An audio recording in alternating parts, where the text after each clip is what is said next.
Welcome. This is Lloyd Lofton. Today we're going to look at a systematic approach to training.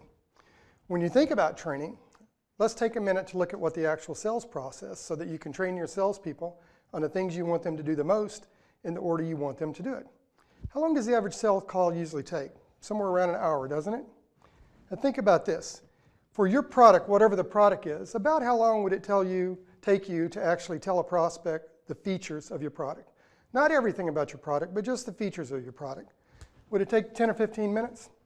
So that's actually about 10% of the sales time, isn't it? Most organizations spend 80% of a new salesperson's time training them on the product. In other words, they spend 80% of the time training them on 10% of the sale. Does that make sense? Let's look at what the product is. What is the product to the customer? Isn't it a solution? And what does a solution actually do? A solution solves a problem, right? So for your salespeople to know what problem your customer wants to solve, they have to learn how to ask questions. And in order to ask questions, what do they have to have? They have to have an appointment, right?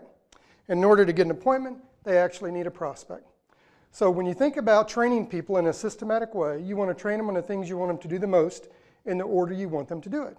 That might be prospecting, the approach, why questions, defining the problem, coming up with a solution, and then the product becomes important. Today we've talked about a systematic approach to training.